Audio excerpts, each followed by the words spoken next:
शिवज्योति निराकार स्नेहर सागर तुमर करुणा अपार। शिवज्योति निराकार स्नेहर सागर तुमर करुणा अपार। परम धामरु अवतरी होई परम धामरु अवतरी होई गरिछ निजकु साकार।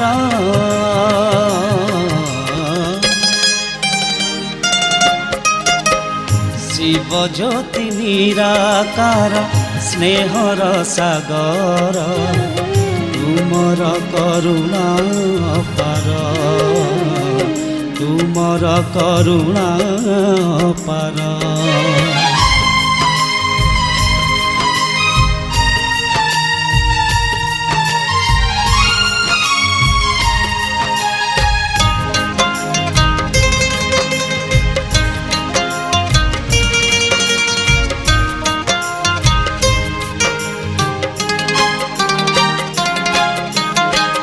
ब्रह्म देह आसी आप पर्वते राजा जोग सिखाइला। सुनेली सुनेली रंग किरण रे मधुबन रचाइला। धन्य धन्य तुम ए दिव्य कर्तव्य धन्य धन्य तुम ए दिव्य कर्तव्य कोटि कोटि उपकार।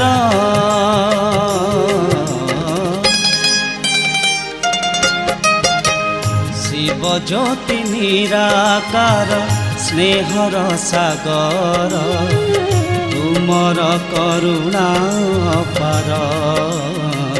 तुमर करुणा अपार।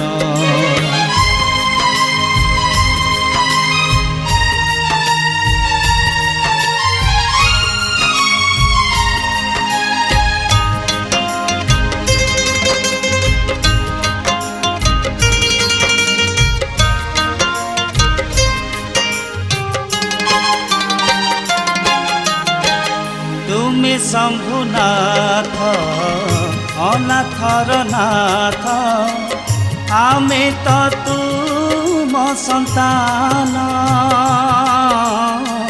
भक्तिर फल झूला भरी देला देई दिव्य वरदान। केही आउ नाही एही ब्रह्मांड रे केही आउ नाही एही ब्रह्मांड रे तुम परि रचनाकार।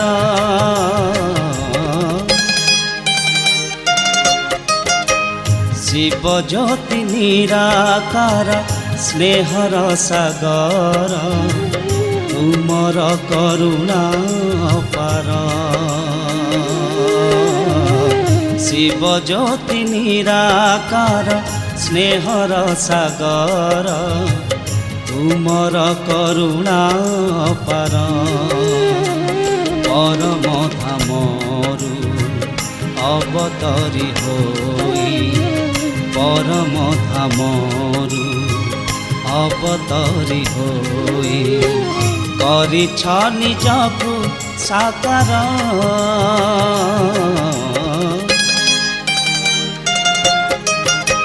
शिवज्योति निराकार स्नेहर सागर तुमर करुणा अपार। तुमर करुणा अपार। तुमर करुणा अपार। शांति आध्यात्म प्रेमी भाई और भौणी माने मु आज आपको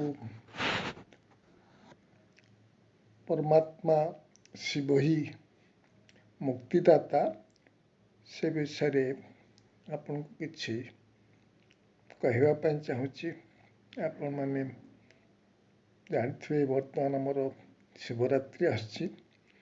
ଶିବ ପରମ ପିତା ପରମାତ୍ମାଙ୍କ ପରିଚୟ ଦେବା ଉଦ୍ଦେଶ୍ୟରେ ଏହା କଥିତ ଏବଂ ଏଥିରେ ପରମାତ୍ମାଙ୍କର ମହିମା ଅଛି ଏବଂ ପରମାତ୍ମାଙ୍କ ବିଷୟରେ ମୁକ୍ତିଦାତା ବିଷୟରେ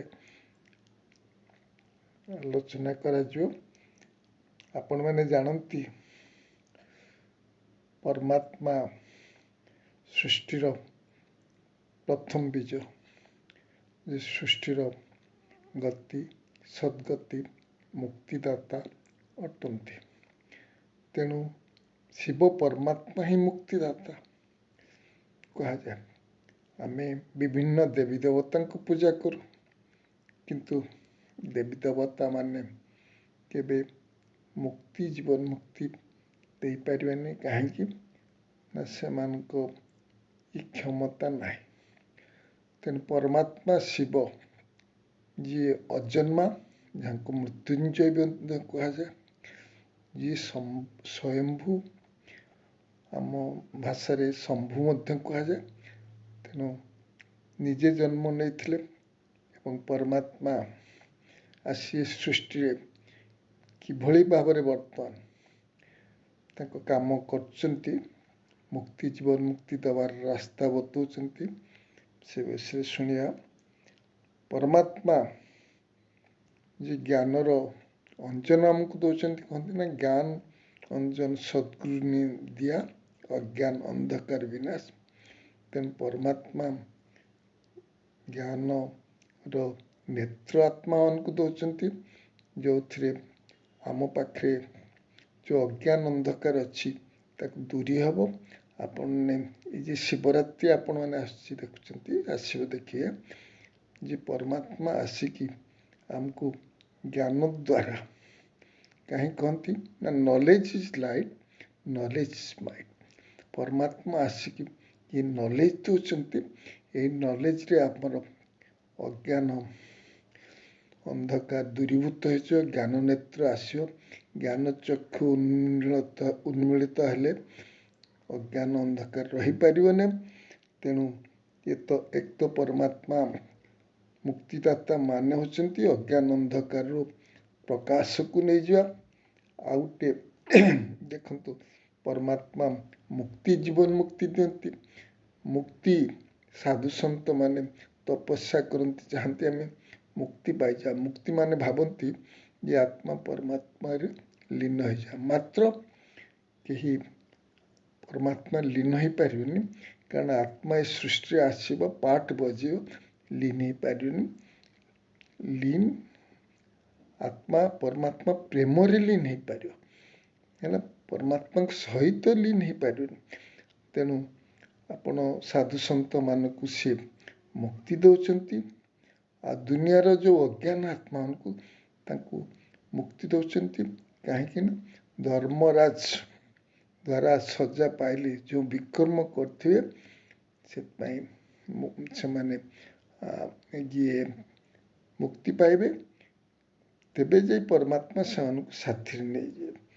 ଆଉ ଗୋଟେ ହେଲା ପରମାତ୍ମା ଆସିକି ଆମକୁ ଦୁଃଖ ଅଶାନ୍ତିରୁ ମୁକ୍ତି ଦେଉଛନ୍ତି। ଦୁଃଖ ଅଶାନ୍ତିରେ ଆଜି ମଣିଷ ସମାଜ ଜର୍ଜରିତ ଏବଂ ସେ ଦୁଃଖରୁ ଏକ ପରମାତ୍ମା ବ୍ୟତୀତ କେହି ରକ୍ଷା କରିପାରିବେନି। କାହିଁକି? ଦୁଃଖ ହର୍ତ୍ତା ସୁଖ କର୍ତ୍ତା କହନ୍ତି। ଦୁଃଖ ହରଣ କରି ପରମାତ୍ମା ସୁଖ ଦିଅନ୍ତି।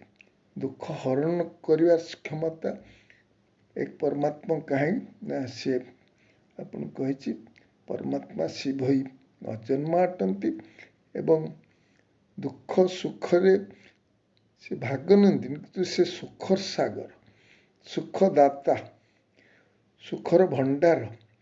ତେଣୁ ସେ ସୁଖ ଦେଇପାରିବେ। ଆଉ ଗୋଟେ ଜୀବନ ମୁକ୍ତି ହେଲା ଯେ ପରମାତ୍ମା ଯେତେବେଳେ ଆମର ଜ୍ଞାନ ଚକ୍ଷୁ ଖୋଲି ଦେଉଛନ୍ତି, ସେତେବେଳେ ଏ ଜ୍ଞାନ ଚକ୍ଷୁରେ ଆଧାରରେ ଆମେ କ'ଣ କରୁଛୁ ନା ଆମେ ପରମାତ୍ମାକୁ ଜାଣିପାରୁଛୁ। ଅର୍ଥାତ୍ ପୁଣି ମୁକ୍ତିଧାମକୁ ଯାଇ ପୁଣି ଜୀବନ ମୁକ୍ତିଧାମ ଜୀବନ ମୁକ୍ତି ମାନେ ସତ୍ୟ ଦୁନିଆକୁ ଆମେ ଆସିଛୁ।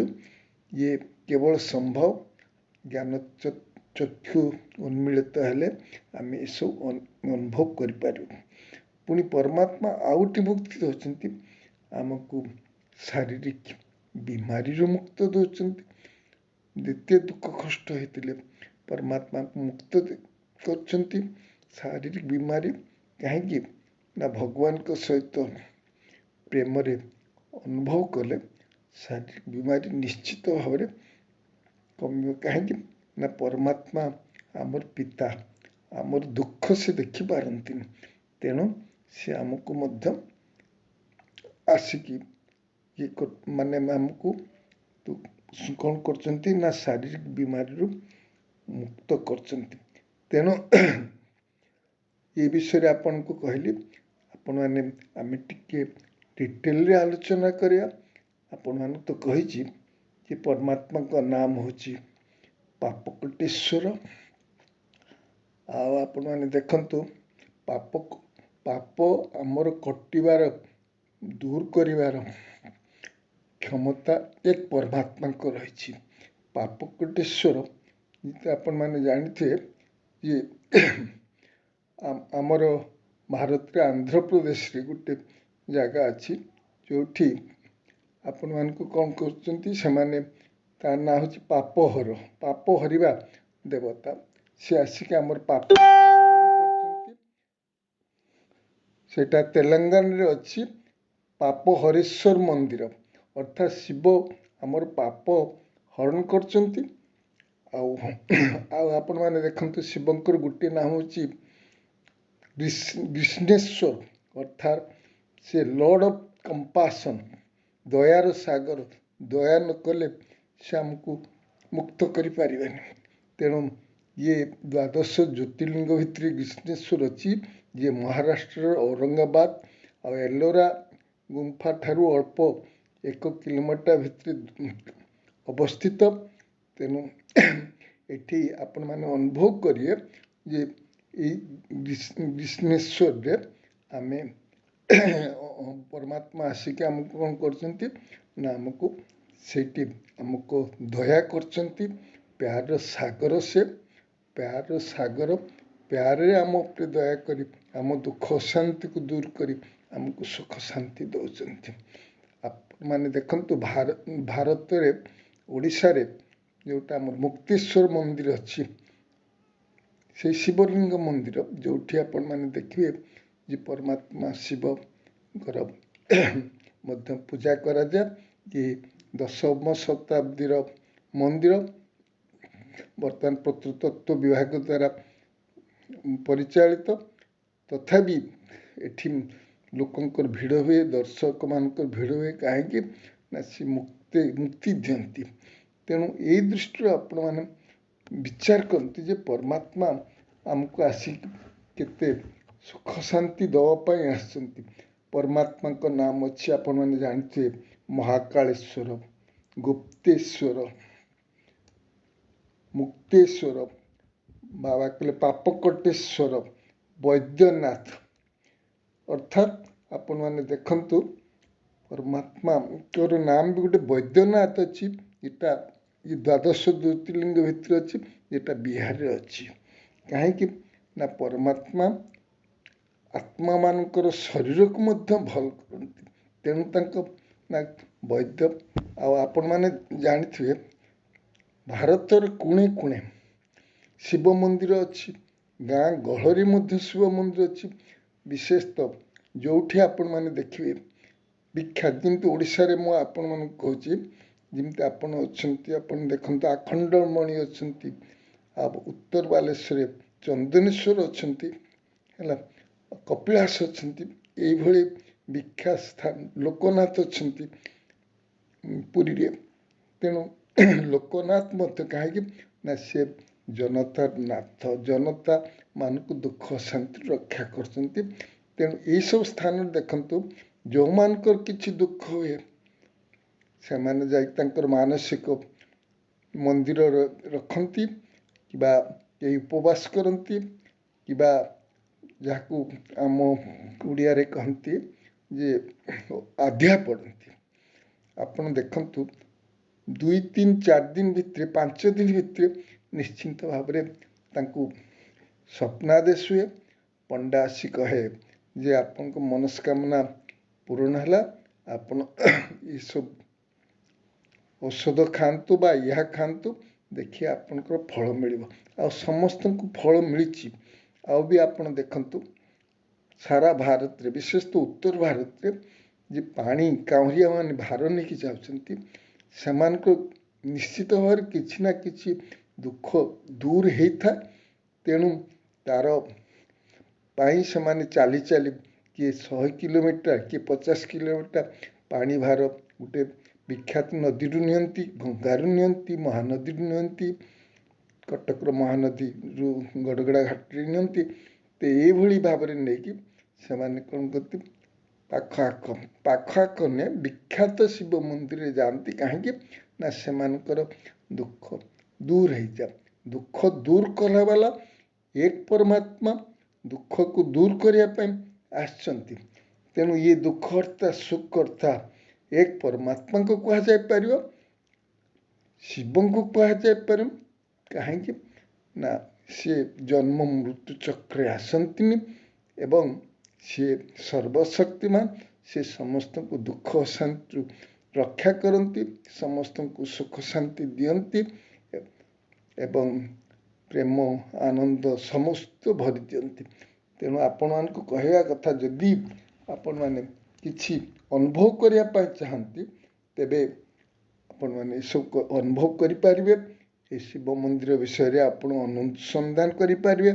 କାହିଁକି ଆମେ ସମସ୍ତଙ୍କୁ ପୂଜା କରୁଛୁ, ଶିବ ବି ଏକ ଠାକୁର ବୋଲି ଭାବୁଛୁ, କିନ୍ତୁ ସେ ଠାକୁର ନୁହେଁ, ସେ ଆତ୍ମାମାନଙ୍କର ପିତା, ଦୁଃଖ ହର୍ତ୍ତା, ସୁଖକର୍ତ୍ତା।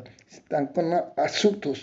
ସେ ଆଶୁତୋଷ ମାନେ ପୁଅର ଦୁଃଖ ଦେଇକି ବାପ କ'ଣ ରହିପାରିବ, ଆତ୍ମାର ଦୁଃଖ ଦେଇକି ପରମାତ୍ମା କ'ଣ ରହିପାରିବେ। ତେଣୁ ଆମମାନଙ୍କୁ ସୁଖ ଦେବା ପାଇଁ ଆସନ୍ତି।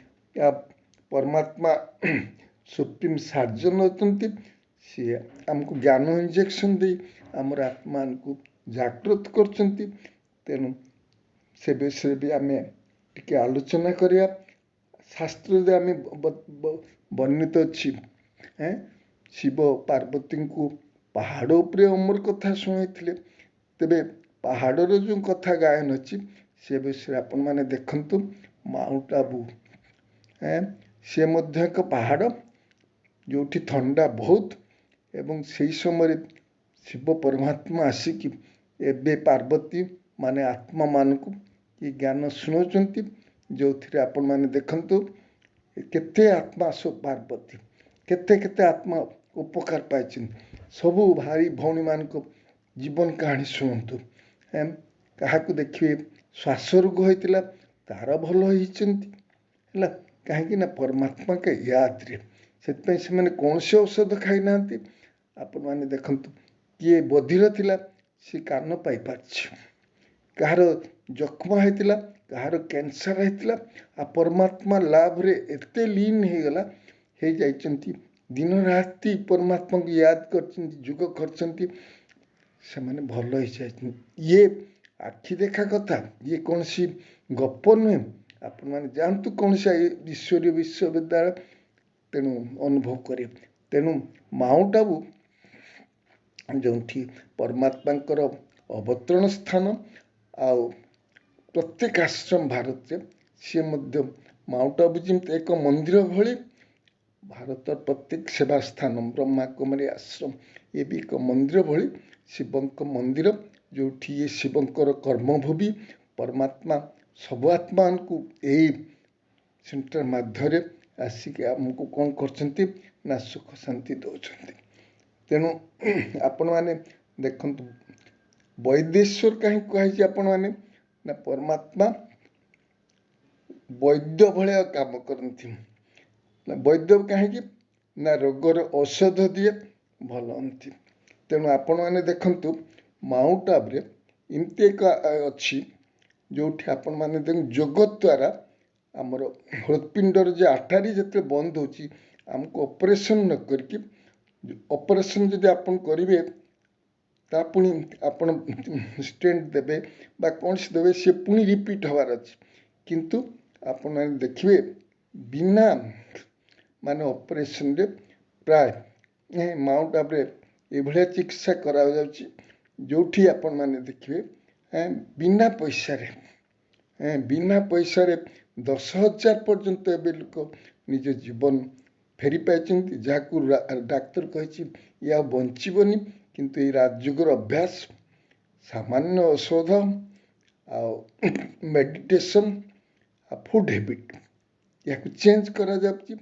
ତେଣୁ କହିବା କଥା ଶିବଙ୍କ ମନ୍ଦିରରେ ମଧ୍ୟ ଚିକିତ୍ସା ହୁଏ। ଏ ବ୍ରହ୍ମାକୁମାରୀ ଈଶ୍ୱର ବିଶ୍ୱବିଦ୍ୟାଳୟ ଦ୍ୱାରା ଆତ୍ମାନଙ୍କ ଟ୍ରିଟମେଣ୍ଟ ହେଉଛି। ଯେଉଁମାନେ କ୍ରୋନିକ୍ ଡିଜିଜ୍, ଯେଉଁମାନେ ଦୁଃଖ ଶାନ୍ତିରେ ସଢୁଛନ୍ତି, ବାବା ପରମାତ୍ମା ଆସିକି ସେମାନଙ୍କୁ ମଧ୍ୟ ସୁଖ ଦେଉଛି। ମୁଁ ଯଦି ଇଏ ବ୍ରହ୍ମାକୁମାରୀ ଈଶ୍ୱରୀୟ ବିଶ୍ୱବିଦ୍ୟାଳୟ କହିବା ଉଚିତ, କାହିଁକି ନା ଏଥିରେ ଆପଣ ଯେମିତି ଆଜି ଅଗଣିତ ଭାରତର ଆତ୍ମାମାନେ ଏହି ବ୍ରହ୍ମାକୁମାରୀ ଈଶ୍ୱରୀୟ ବିଶ୍ୱବିଦ୍ୟାଳୟକୁ ଆସିକି ତାଙ୍କ ଜୀବନରେ ଦୁଃଖ ଶାନ୍ତିରୁ ମୁକ୍ତ ହୋଇ, ବିଭିନ୍ନ ରୋଗରୁ ମୁକ୍ତ ହୋଇ ନିଜ ଜୀବନକୁ ସୁଖ ଶାନ୍ତି ପ୍ରେମର ଅନୁଭବ କରିଛନ୍ତି। ଆଉ ଆପଣମାନେ ଦେଖିବେ, ଆଉ ଗୋଟେ ଆପଣଙ୍କୁ କହିବି ଯେ ଶିବଙ୍କ ଉପରେ ବଳି ଚଢ଼ାନ୍ତି। ଆକ୍ଚୁଆଲି ପରମାତ୍ମା ଚାହାନ୍ତିନି ତାଙ୍କର ସନ୍ତାନ ମାନେ ମୋ ଉପରେ କିଏ ବଳି ଚଢ଼ିଯାଉ, ନିଜର ମୁଣ୍ଡ ଦେଇଯାଉ। କିନ୍ତୁ ଆପଣ ଦେଖନ୍ତୁ କାଶୀ ବିଶ୍ୱନାଥ ଅଛି, ଯେଉଁଠି ଦୁଃଖ ଅଶାନ୍ତିରୁ ମଣିଷ ମରିବା ପାଇଁ ସେଠି ଗୋଟେ ଅଛି। ଆପଣମାନେ ଦେଖିବେ ଇଏ କାଶୀ ବିଶ୍ୱନାଥରେ ଯେଉଁଠି କ'ଣ କହନ୍ତି ଗୋଟେ କୂଅ ଅଛି, ଯେଉଁଠି ଆପଣମାନେ ଦେଖିବେ ସେମାନେ ଡେଇଁ ପଡ଼ିଲେ ତାଙ୍କ ମୁଣ୍ଡ କଟିଯାଇ ଶିବଙ୍କ ଉପରେ ରକ୍ତ ପଡ଼େ। କାଶୀ କଲବଟ ତାକୁ କହନ୍ତି। ତେଣୁ ଏଇ କାଶୀ କଲବଟ ଏବେ ସରକାର ବନ୍ଦ କରିଦେଇଛନ୍ତି। କିନ୍ତୁ ଜୀବନରେ ଦୁଃଖ ଶାନ୍ତିରୁ ସେ ମୁକ୍ତ ହେଇଗଲା, କିନ୍ତୁ ଜୀବନ ତ ପାଇଲାନି, ପୁଣି ସେ ଦୁଃଖ ଶାନ୍ତି ଭିତରେ ଆସିବ, ପ୍ରାରମ୍ଭ ହବ।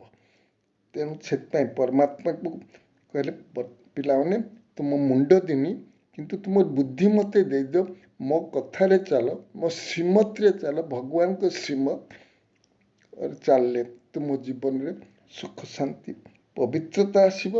ତେଣୁ ଆପଣମାନେ ଯଦି ଆଜି ଚାହୁଁଛନ୍ତି କେହି ଦୁଃଖ ଶାନ୍ତିରୁ ମୁକ୍ତ ପାଇବା ପାଇଁ, ଆଉ ନିରୋଗ ଜୀବନ ଯାପନ କରିବା ପାଇଁ, ଆଉ ଆପଣମାନେ ଅଜ୍ଞାନ ଅନ୍ଧକାରରୁ ମୁକ୍ତ ପାଇବା ପାଇଁ, ତେବେ ନିଶ୍ଚିତ ଭାବରେ ଆପଣମାନେ ପାଖ ଈଶ୍ୱରୀୟ ବିଶ୍ୱବିଦ୍ୟାଳୟ ଯାଆନ୍ତୁ, ବା ଆପଣ ଶିବ ମନ୍ଦିର ବି ଯାଇକି ଆପଣ ଦେଖନ୍ତୁ, ମାନସିକ କରନ୍ତୁ, ବା ଅନୁଭବ କରିପାରିବେ ଯେ ପରମାତ୍ମା ସର୍ବଶକ୍ତିମାନ।